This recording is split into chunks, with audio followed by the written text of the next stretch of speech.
To a tiny taste of CB Paint. You may be aware that CB Paint is a very sophisticated piece of software that's available on the Casablanca.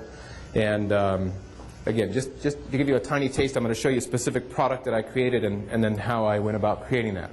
And then at 9:30 we're going to do a session on Power Key, which is software that can really enhance your efficiency in terms of some repetitive tasks into doing, like the other night when I did, threw up a bunch of scenes in the storyboard. You can do it with 7 keystrokes. So just some really, really cool capabilities to increase, the efficiency for you in the edit bay.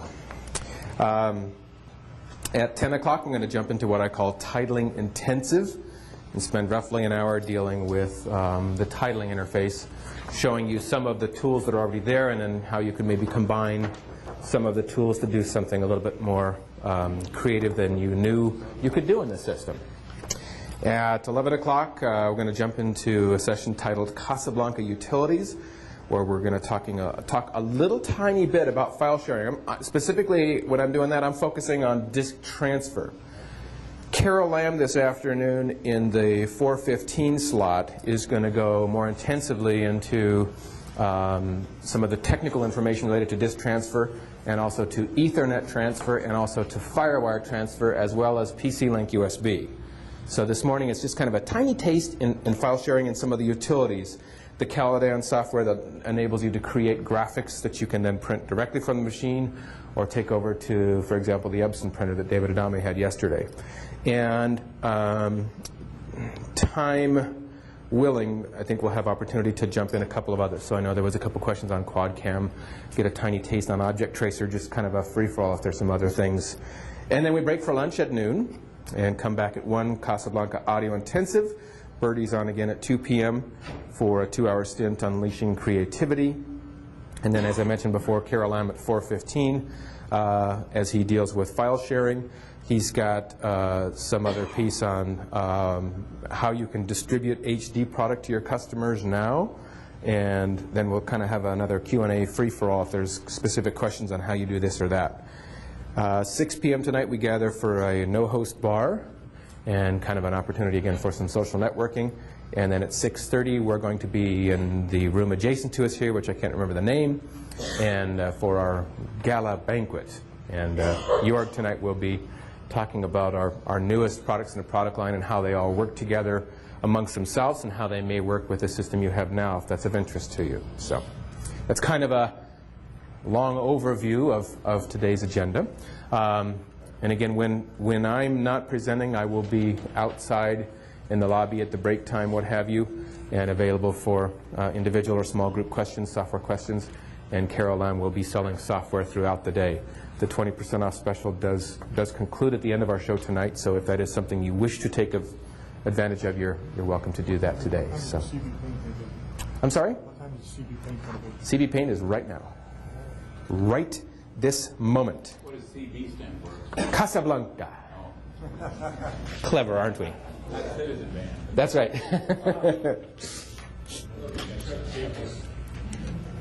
Yeah, it was supposed to be Chet Davis, and then I kind of got messed up on my characters there. So, Chet B. Davis, that's it. Like Susan B. Anthony. Okay. I'm gonna have a seat if you don't mind, and even if you do. And going to jump in here. And first thing I want to do is go ahead and kind of give you a quick taste of the DVD that I'm talking about, the menu that I created. Now, this was done in Arabesque 2, the final DVD authoring, but the menu itself was put together in CB Paint. As soon as it recognizes my disk.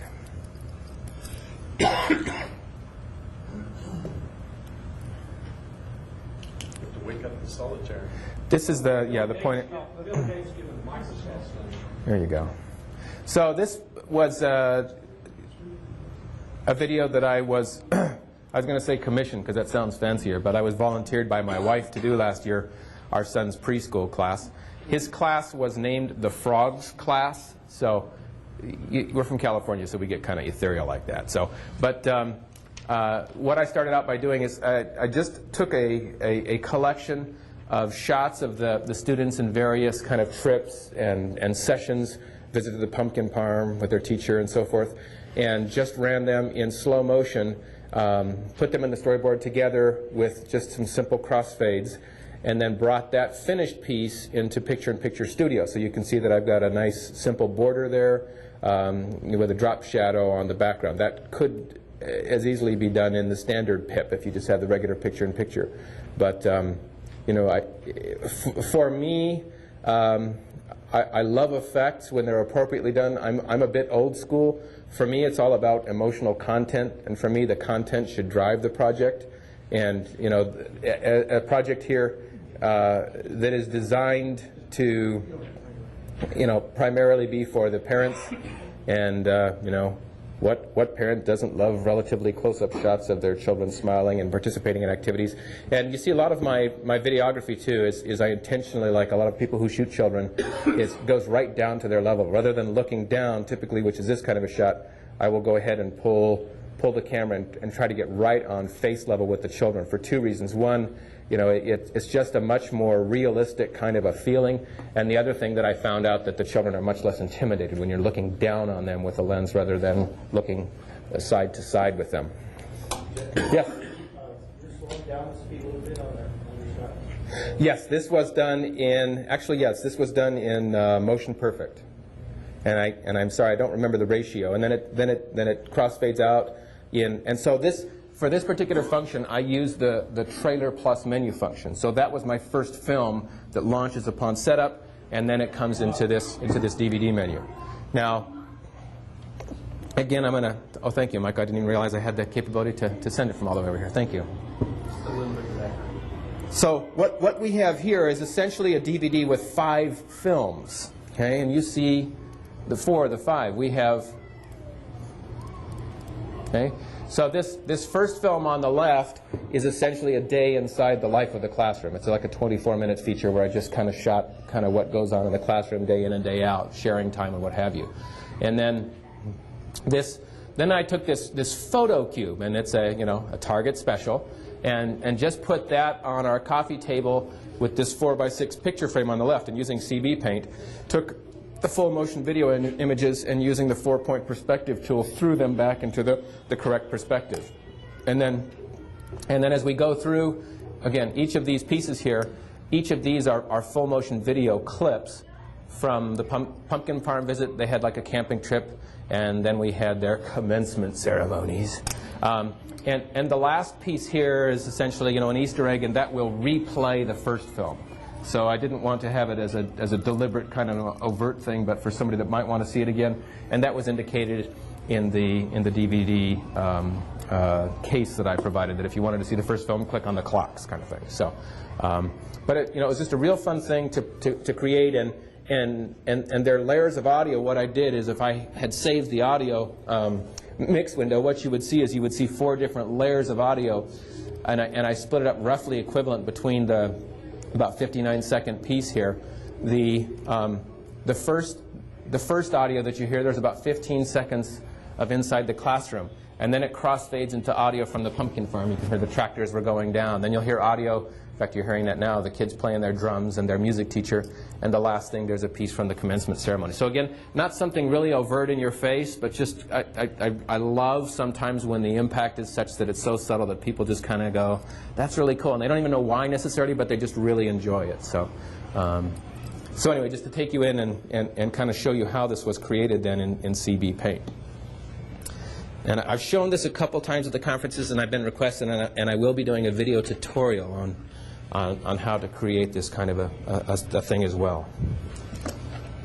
So again, I'm running the Solitaire using, I'm smarted at 4.1D, and I'm going to go ahead, and I'm using the Wacom tablet, W-A-C-O-M. Some people pronounce it Wacom. We were told by the people at the manufacturing plant that they call it Wacom. Think baseball. Don't let him hit. Wacom. There you go. Okay. And the digital stylus has this, there's a little rocker arm, and as I click down towards the tip, that's the same thing as a left click. and I click up away from the tip, that's the same thing as a right click. So it's essentially, so I have a trackball, and I'm not even touching the tablet as I'm able to navigate through the menu. I'm going to go ahead and the first thing that I like to do is I like to calibrate my tablet. So I click the upper left corner, and then I click the bottom right corner, and again, it allows it to calibrate the tablet with the system there. So I'm going to go ahead here and I have a project with some CB Paint stuff. And again, this is nowhere intended to be anywhere near a tutorial on CB Paint, but just kind of an overview and introduction, and just begin to do a couple things. I know there are a couple people in this room in particular who are very politely, well, it's gone beyond politeness, who are cajoling me and encouraging me to make sure we have a CB Paint hands-on session in Boulder. And I am working with the team there to make them feel comfortable enough to offer it. So, but let me do a quick check-in to those of you who might be interested in that. One of the concerns is, you may know, at Casablanca University we have 20 prestige stations. And CB Paint can be rendering intensive because of the processing power. It's my belief that you could learn it on the Prestige, which would be slower than the Solitaire, of course, but get a sense of the power of the capability of the software without having to render out long-form video work. If you believe that's accurate and you're interested in CB Paint, talk to me later today and make sure that, because from an instructional stance, I believe that could be very successful and be fine. You wouldn't have to render out 6-7 minute long projects. You could do 10-second little pieces to get it. Have them already rendered out, just show how you do it, and then go to the one with results. Have that already put in there. There you go. That works. Just like the DVD manuals. Right. So in CB Paint you can do things like create a gradiated background, take what we call a brush, which can be like a logo in this case, and have volumetric lighting applied and totally adjust the capabilities to bring the tools down. There's also the capability to do frame-by-frame animation. This is complete with sound effects, which at its very basic level, and then you can get in to do some more kind of sophisticated capabilities. If you have a lot of time on your hands, you can trace frame by frame. It looked like it had two hands sometimes, that clock. I'm not sure. And again, this is the 4-point perspective, the thing that you saw me do to take the full motion video, and you can place it at a perspective with or without a frame, and that at a particular point in time you can have it modify and move. So, some really cool capabilities in terms of what you can do. But let's just show you kind of briefly how something like that would come about, as I'm going to go ahead and select a piece here in my, there we go. So I'm going to go ahead and, so I've got this kind of a shot of the photo cube, and we'll go ahead and take and put a couple pictures in there. And CB Paint launches from your special menu. CB Paint does require a minimum of 256 megs. And particularly because of its processing, there we go, silly me. I need to go over here and reset my screen because it will only work with a VGA projector. And this is a bit of... Now, in the new system, you don't need, it'll be all VGA. You'll have the capability to have, yes, to have VGA out. So you'll be able to do it right from.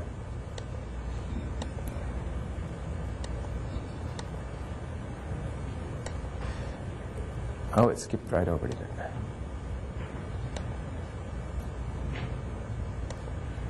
Yeah, I had it, didn't I?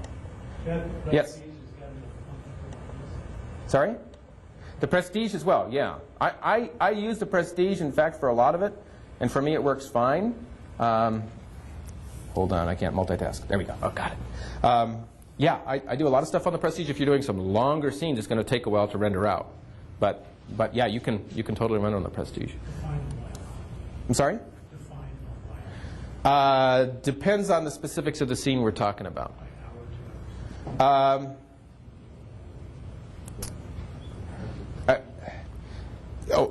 Well, for me too, in CB Paint, I see it as more of a tool to use for specific times and places. Because it brings back your finished product right in the Smart Edit interface, I'm not doing a good portion of the long-form video in CB Paint. It's only doing like title screens, bumps, some specials, and that kind of thing. So, when I'm doing a 12 or 15-second thing, I don't know. I'll see if I can get some specifics on the time and report back this afternoon. So, but like I said, I used it for quite a while before I got my Solitaire. And I was fine with it. Okay, again, very quickly launching the, I did calibrate there. Launching my CB Paint with the current scene. And we come into a very interesting looking interface that, if you've not seen this before, has a very interesting appearance relative to other things you do on your Casablanca. Okay. So what we have here, my graphics tablet's being fun. So you have, down here in this layer tool, we have an infinite number of layers of video that we can bring into the system and bring together. Okay? So what I want to do is I want to bring in a new clip of video on top of this one, and I just say bring me some footage, and I can go in my scene bin here and okay, a little piece of a shark here, and I can trim it here at this point in time, but I want to bring in the whole clip. So I've got a 4-second long clip of a shark. Okay, so what you're seeing is it's the old top-down approach, and we won't get into economics here, but we're seeing the shark because the shark's on the top layer. If I click and drag and move the shark below, we don't see the shark, unless I wish to adjust the transparency or the alpha channel, which you can see is very easy to do, and in full motion you'd see the shark appear behind that other scene, which is a static shot at the moment. Now, the shark you see is 311. I want to bring my photo cube down to roughly the same time, so it's very easy to trim a layer. And it says, do you want me to cut those images or kind of stretch them? I don't want to stretch them. I want to have them conform to the other piece. So we can even bring in several other layers. Let's bring in another clip here. I've got another clip of, okay, we got an eel, close-up of an eel. Now this time I only want to bring in, 311. So let's come over here and roughly 3 seconds and 11 frames. Oh, smokes. Okay, let's go ahead and import that. So now we got a layer of 311. We got the eel in here. Okay. Now I'm going to bring in one more scene, and let's bring in, oh, there's my jelly. I just love my jelly shot. I know some of you have seen it too much. You think, why does a guy like jellies? I don't know, I just like jellies. And they're not jellyfish, they're jellies, but I won't get into that right now because they're not truly fish. And didn't know you're going to get a marine biology lesson at the same time today. All right. Now I have the capacity to merge or take layers together, and I'm going to come in here, and I've got an empty animation layer. I want to get rid of that. Okay. In fact, let's go ahead and we'll throw that down at the end down here. We can do some titling on top of that if we wanted to. But again, it's a top-down approach, so it's going to see whatever you've got going on, and you can play with the layers of transparency. And if you look in my large project window up there, you can see how you can get into some really interesting pieces. I can look at just one layer at a time. Okay? And if you are interested in this, we do have some tutorial DVDs. There's a CB Paint Volume 1 getting started, and there's a CB Paint Advanced. I think some folks grabbed some of the ones that were out this morning, and that's what they were for. I do have some extras kind of back here in my hidden box. See me at the lunch break today, and I'll be happy to provide that. If we run out, we're happy to mail you these. They're no cost, and it kind of just gets you started a little bit more. I also have some step-by-step tutorials on the forum that you're welcome to. If you have a hard time finding that, just send me an email, and I'll point you to where those are. You can print them out and kind of follow along step by step for what's going on. But it's really cool. I have the capacity. Let's go ahead and take this layer back to a full 100% here. And I just want to look at this one layer. Okay? Show me the jellies. So I can take that one layer and do a whole bunch of stuff with it. Okay? I have the capability to pull that on a 4-point perspective. And again, that's how you take it. And this will apply full motion video. I can take and start that out full screen and run that out full motion video right out to the edge. Or if I want to do a simple pip, I can do that as well. I have the capability to take and size that pip and put that anywhere I want to on screen. Okay? And I can rotate it any perspective. And if I want to look at all the layers, see, that's what's cool. I can take this perspective now, and I can move that pip right where I want to place, which is, again, I use the 4-point perspective, but if you're working with a straight layout, that's how you can take a pip and actually have it move. Now I want to go ahead and view what's called my effects stack. Okay? And you have lots of capabilities with how this piece is going to actually look in your system.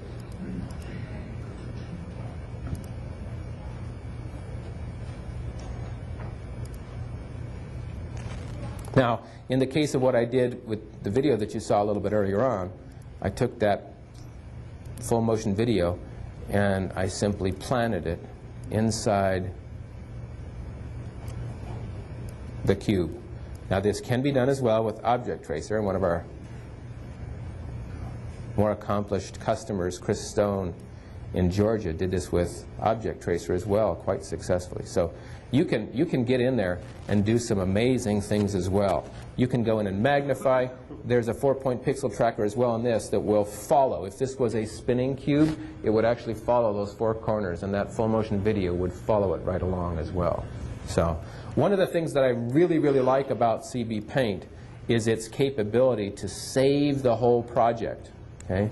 Now I want to show you a project that gives you a good example of what this piece is. When we were traveling in Ohio a couple years ago, Put-in Bay. Anybody here been to Put-in Bay, Ohio? Ah, there we go. There we go.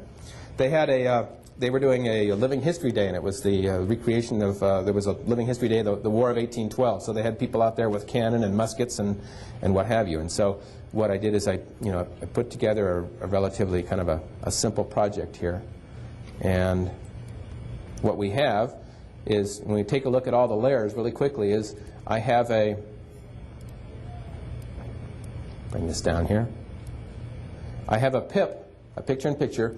It used to be a full motion shot. I shrunk it down to essentially be a musketeer, I guess you would say, a rifleman by today's standards. And you might be able to see, too, I put a beveled edge on that pip. And you have the full ability to adjust the shadow, the angle of the bevel, and then I had it move from screen left to screen right. Okay? Well, in the second layer, I took a pip of a group of cannon men and had it move the opposite direction, from screen right to screen left. And beneath that, we have a full motion shot, virtually a full screen shot of a line of cannon fire. Right? And beneath that, I went into the image pool and pulled up the American flag and had that just sit static full screen. Okay? Well, what you get when you put all these together is you have the capability to have the full screen with the full motion pip moving across. And again, the neat thing about this, if you save it in the layers in CB Paint, if you have a customer, if this is a very intricate open, maybe you're doing some corporate video, you've got something for a local university, and the president of the university changes, and you need to put a shot of the new president. She comes into your office, you get a nice shot, and, well, you need to put her in there. Well, if you've got it saved in the layers in CB Paint, it's really cool and really easy. I can take this one layer, this pip, and replace that and get rid of that other pip while keeping the integrity of the rest of the project intact. And if I had let's say the old president of academic affairs was underneath, and she's now been promoted, she wants to be on the top, it's very easy to take that one layer and move it up so that she goes in front of the other player. So, within the layer environment, it just offers you a high level of flexibility in terms of what you can do. Let's say I want to go ahead and do a new layer as well. I want to run this out across the whole piece, and I want to make that roughly transparent. I have the capability now to come in here and do some really cool titling. I love the capabilities of the system in terms of doing the titling. If we want to come in here and let's say we want to do a video with the Renome. Okay? We have the capability to, and this blows people away when they see it. I love showing this part. If you own every font available in Casablanca, this is what you own.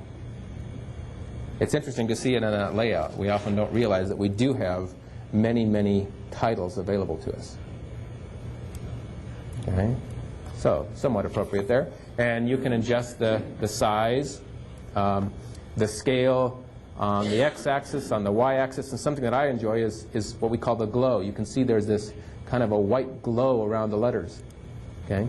And you can even totally adjust what color that glow is going to be. I can pick a color on screen, and now I've got the Renome with the red glow. Or I can go ahead and go to my bin of colors, and I can totally select from the range of colors that we're going to bring up here. So again, you have the standard color picker. There's also a mixer that you can take colors and mix them together as if you were a traditional artist, and that can become your colors. You can do gradiated fills. We'll throw up a new layer here, image. I can come in here with the background. Let's say I wanted this to be blue. We can fill, or we can do a gradiated fill. So I can come in here and I want to do a gradient fill. I can select, let's say I want the sky. So we've got a spectrum from the lightest blue to the darkest blue. I can go ahead and say run it from the top left to the medium right side, and we have a gradiated fill. Okay? You can even bring up what we call the opacity mapping to totally adjust how that gradiated fill is looking there. Okay? Again, probably way more than you want to do at 9:35 in the morning, but the nice thing to know is that your Casablanca is a very, very powerfully creative tool, that if and when you have the needs to bring in these tools, the system does support it. You do not have to go to some other editing interface for truly powerful creative tools. Okay? And again, if you have a specific application, I'll be happy to chat with you out in the demo table outside if you wanted to see some more of CB Paint. But again, I just wanted to kind of give you a quick taste today of what's possible here. Any quick questions about CB Paint in particular? Is that stack of cubes virtual or real? That is an actual photograph that I brought in as a layer. Now I realize what I should have done, Sam, to make that truly impactful. The next time I do this is I need to go back and I need to have a shot of a clock with a second hand. So it's actually, you know, I've got a sweep second hand that you've actually got something else there that you can kind of establish a scene.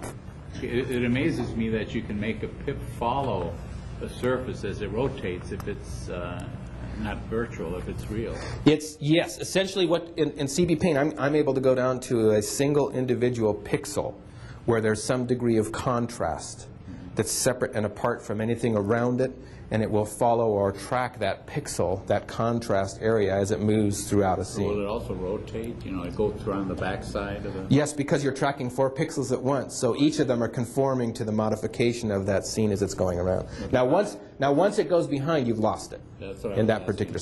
We've got a neat thing, and it's in the second DVD. It shows how you can take a title or a logo and rotate it around an individual and have it actually go as if it was going behind me, but in a virtual studio. My face would still be in front of that virtual object. So, yeah. Amazing. Yes? Just, I think it was kind of along what the gentleman was saying.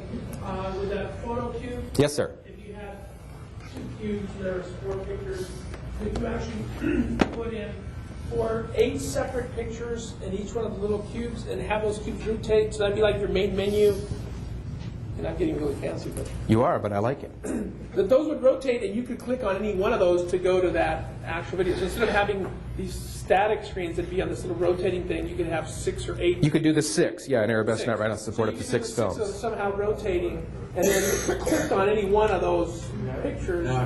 The trick in Arabesque is okay. in Arabesque, because now we can have the full motion video track in CB Paint, but Arabesque, the button is static. Okay. So what I've done is I've kind of tricked the audience. They're not really clicking on the picture. They're Technically, clicking. you could have the 6 pictures there, and you could have a line over here that had this, and you could click on it based on whatever. Exactly. Well, the other thing you could do too is if you had a rotating photo cube with maybe 4 cubes, you could have 4 images of the same event rotating, and have what we would call your Easter egg or your button be on top of that cube. And even though the pictures are changing, it's still that static space. Right. And clicking on that space would launch them into that particular film. Okay. So, all right, thanks for your attention. I'm going to take a 2.5-minute time to move my unit up to the front. Well, no, let's actually, I'll just continue power key here, and then we'll take a little tiny break because, you know, breakfast does its stuff, and we have to take care of our coffee and get some more maybe. And then we'll launch in at after 10. So I'm going to just do a little tiny thing. I'll bring up my keyboard. Thank you, Michael. What you said, this too, you had information on how the titles involved around the person. Yeah, there's it has a MacroSystem logo, and it goes. What do you mean this too? Oh, there's 2 DVDs. No, there's 2 DVDs. There's a CB Paint Getting Started and a CB Paint Advanced. Okay. And I think I've got some more here as well, so I'll make sure you get one of those. So. Hey, Chet, Yes, sir. if you wanted to take a little bit more time at a technical edit on power key, you're welcome to do so. Thank you. That's kind. Actually, and it actually should be done right about now. I have to go over and check. Is you're getting in my little packet of 29 pages or so. 2 of the pages are my favorite power key tips. And what I think is important about power key, the manual is extensive. It's like a 32-page manual, and because there's a lot you can do with the thing. My firm belief, just as an educator, is if you come away with and this isn't a cop-out, honestly. If you come away with 2 or 3 techniques that you find very practical and useful, perfect. Because the first thing I want to show you is the function key button that shows to you all the other on-screen commands available through power key. And once you kind of have that and a couple of others down, some people feel like then they can fly through the whole thing. Chet, wait, what? Yes, Carol. Yeah, I'd just like to say we have a nice DVD visual real action power key that was done by the eminent world famous Mike Gunderson for sale out of years ago. Mighty Mike in the trade. Mighty Mike. Oh, now I'm branded.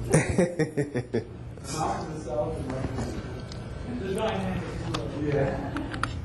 All right. Can I ask a question first? Yes. Will any PC keyboard work with power key? Will any PC keyboard work with power key? It won't have the attractive MacroSystem logo. Okay. And Can I buy that? the beautiful finish. Yes, you can actually. And several of the buttons are silk screened with some of the specific operations.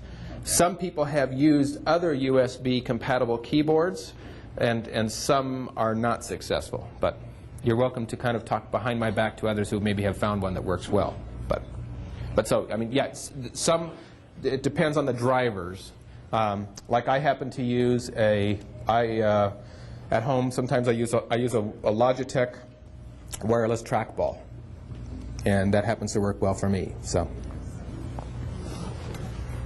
which we'll soon be carrying if that goes through the operation side of things. So, anyway, so on and again, this is written down. What I'm sharing with you today is written down, and you'll be getting it as soon as I pick it up from the office over there when they're done photocopying it. The couple important things to remember, so I grab my cheat sheet as well.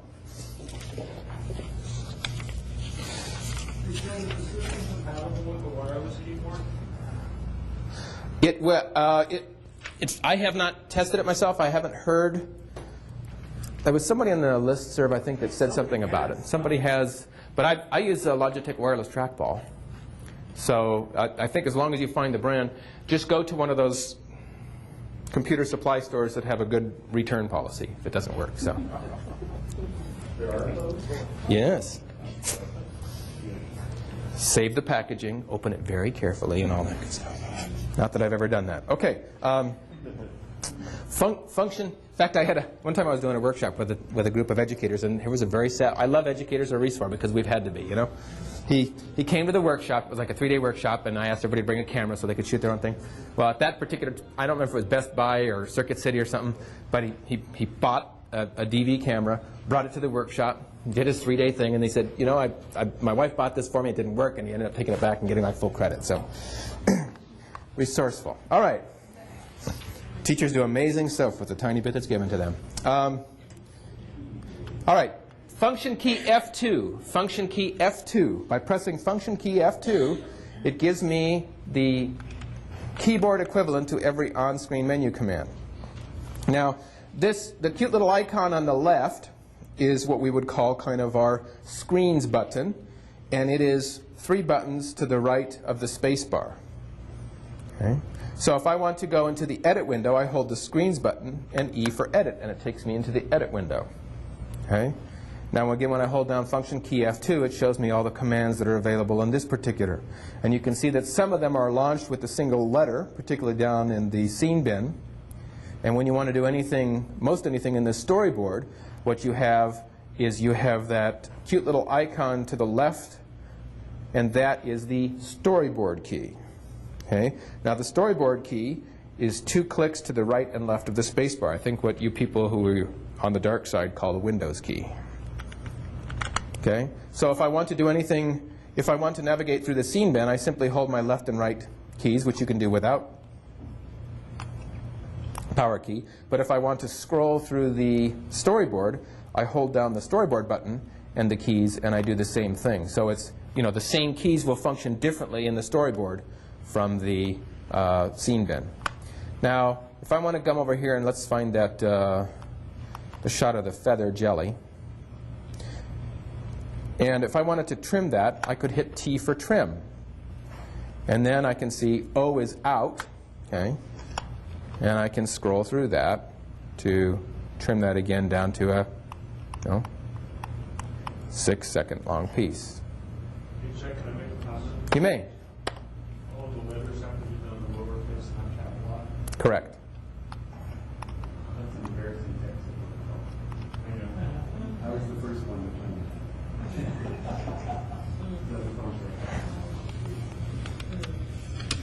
Now what's neat is if I go ahead here and let's say I've got, again, if I've got a group of images here, and I'll start with the close-up of the eel, and I want to trim this down, and let's say I want to trim it down to, let's go about 4 seconds and 15 frames. Why can't you look at the video and place the location? You know what? Let's see where I'm set, because I'm on VGA 3. Let me switch back to video. You have two monitors, you see. Yeah, if you were on 2 monitors, you'd be seeing the video on the video monitor and the interface on the VGA monitor.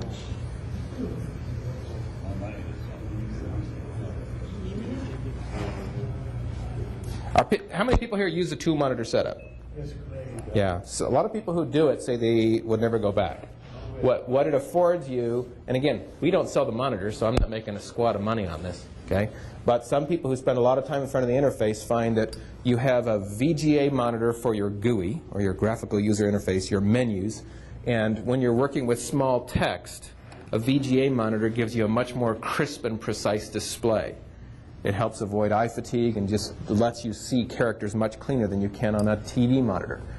But then the other strong benefit that we have believed for years is, since most of your audience is going to see your end product on a TV monitor, you also should see your end product on a TV monitor.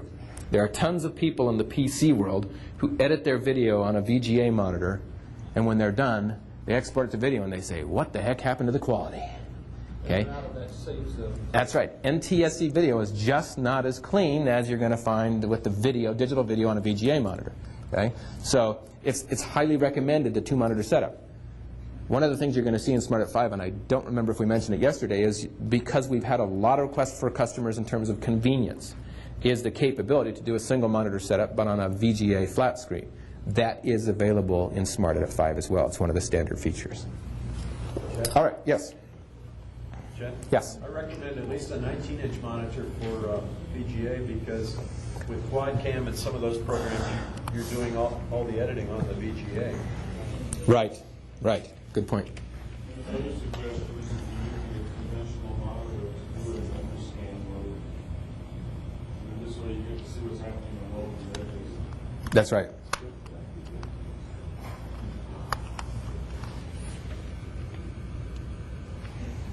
Do you need a dedicated monitor, or can I feed it through my computer and look at it? You could use your computer monitor when you're not using your computer, yes. So I have to unplug it and plug it in. Correct.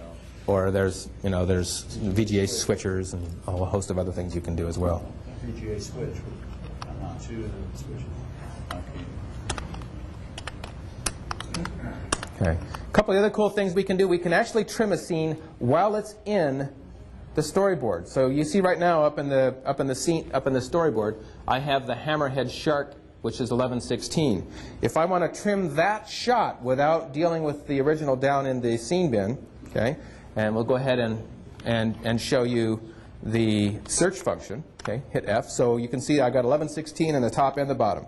When I hit the storyboard and the T function, I'm trimming, but I'm actually trimming the shot that's right now up inside the storyboard.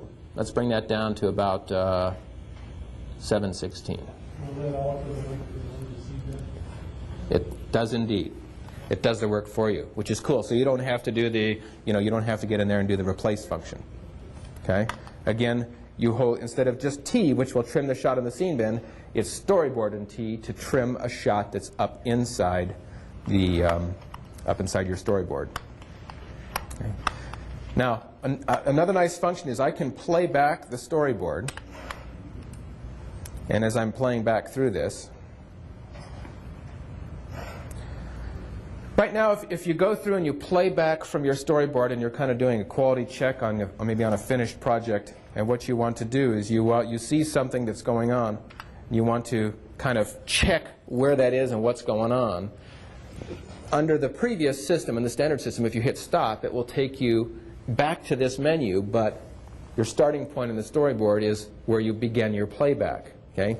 I just hit the letter H for halt, and what it does is it parks me right on the scene where I was a moment ago. Okay? So it lets me kind of come out of my menu. I can make my notes, and then I can go ahead and go back and begin playing back again from that same scene instead of having to go back to the beginning. So it gives you some nice flexibility in terms of what. Just continue the H again. Storyboard and play. Yes. Storyboard and the play button. Okay. And I should say what I would call the transport controls are F9, 10, 11, 12. Record, stop, play, and pause. Okay. And that will function variously in the scene bin, and if I want to do the same thing in the storyboard by using the storyboard key and the playback, pause, or stop as well. Let's go ahead and trim this baby again here. Let's trim this down to, let's make it one. Okay. Okay, so I've trimmed this shot down to 111. Okay. Now the cool thing is, by pressing Control and the letter T, it'll copy that trim point through my whole scene bin if I want.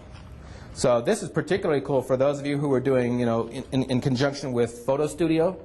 If you create a bunch of maybe 7-second long digital still images, but then you find out you want them to be 4:15.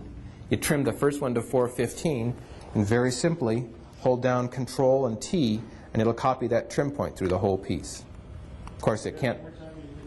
Control and the letter T, and it will copy that trim onto the next scene. And that's reversible, right? That's nice, too. Yes, that's a non-destructive trim, so you can come back. So for example, I go, what the heck was I thinking? Instead of 113, I wanted 201. Okay? Well, then I can come back here, and let's get... Now I find, too, if I'm going through a lot of footage, I'll use Power Key in conjunction with the trackball, but it's kind of my own Coke Pepsi preference there. Page up and page down in 1 second. Okay. Page up and page down. So now I'm going to go ahead and so now I can retrim that to a separate piece of footage. Down Control T. Control T, correct. Okay. You have again you have the trim function. We also have cut, copy, and paste.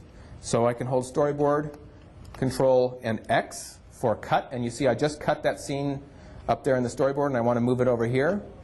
Control Storyboard V will paste it any number of times. Okay? I can copy a scene and paste it any number of times.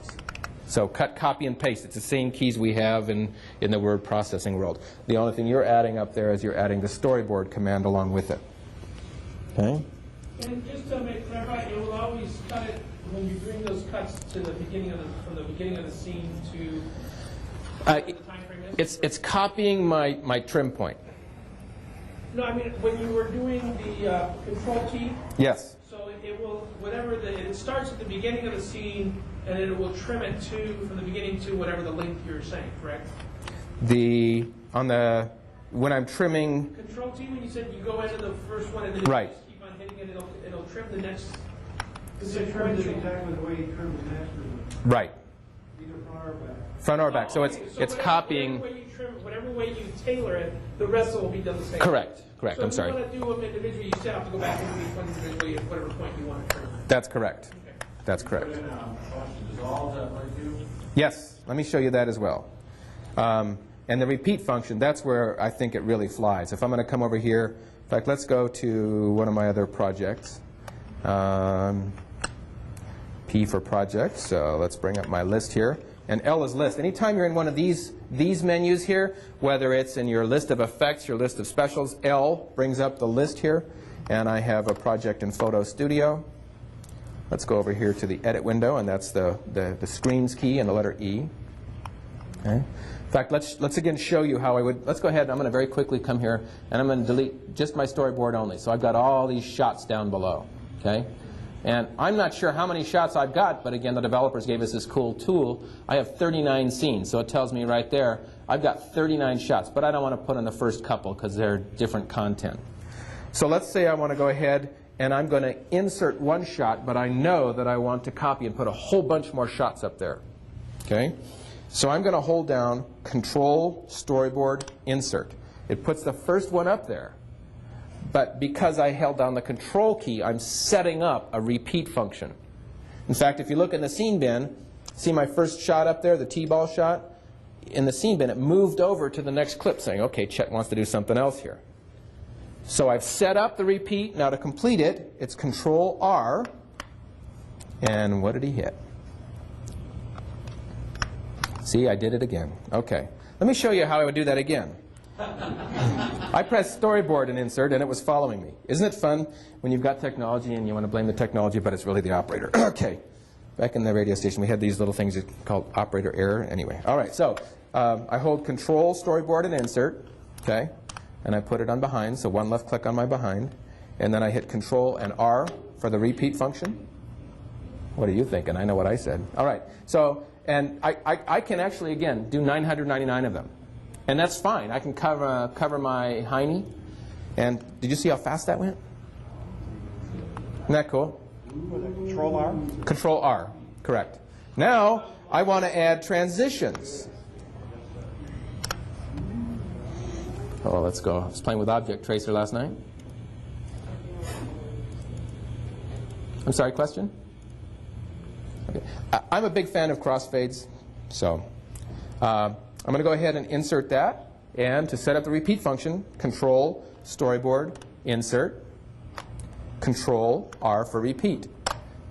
It's going to go ahead and put a crossfade in between every single shot I have up in my scene.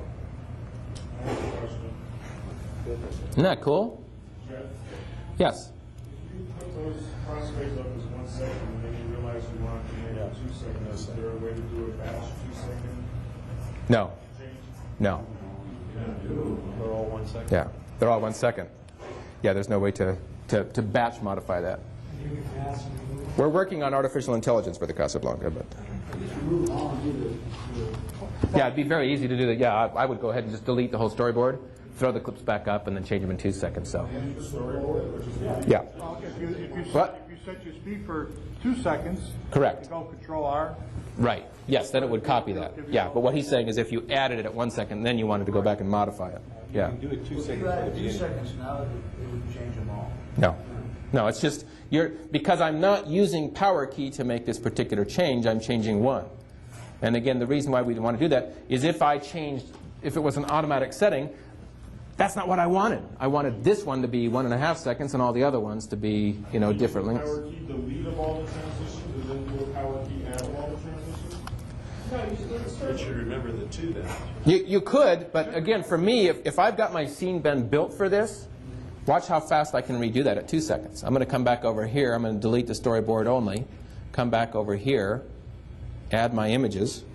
Control Storyboard Insert. Control Repeat. That's done. Let's go over here to my crossfade menu. And that's Set your crossfade up for 2 instead of 1 right now. correct. Yeah, but if you have a storyboard, this is in the middle, you can't use that storyboard because you've wiped out everything else you've got. So this is halfway, you're 3/4 way through your whole video. You have to go back and take them out one at a time and then redo it. So you can still That's correct. That's what I would call pre- and post-production planning. But yeah, so now they're all 2 seconds long. So I copied it 2 seconds. So I mean that's still a pretty quick thing. So, but again, yeah, the other piece is if it were me, I would just go to the edit window and just remove those scenes and just reinsert them from that point on. So, sorry. Jelly as well? Okay. All right. A couple of really other cool things. If I know I have a particular scene, like here is Acadia National Park, okay? If I've, again, which I don't always do, but I always taught the students pre-production planning. Do your shot lists, do your scripts, and then of course we don't let them see what the teacher really does as well. So, but if I hit Control and the letter F, I've got, let's see, where am I? If I know I've got Acadia National Park. And I've got Connecticut Reflection. Okay. If I've got a specific scene name, it's going to go by that very, very specific scene name. Oh, there's Leaves. There we go. Leaves 306. The falling leaves. Control F.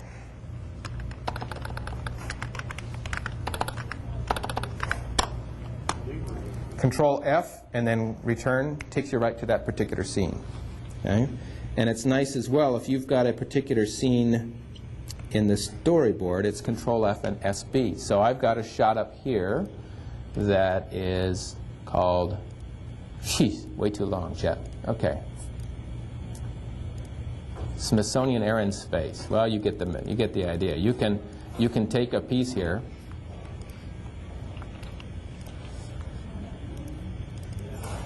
Yeah, I'm looking for a shot. There we go. Let's say I wanted to find this scene called Color. Control Storyboard and F. And it's a shot named, boom, it finds it in your storyboard. So if you're working on a particular long project, I know some of you work on very long montages, it gives you a very quick way to zip in there and find some really cool things. You also have some benefits as well in the audio menu. Okay, let's see if I've got some. I got some short music pieces here.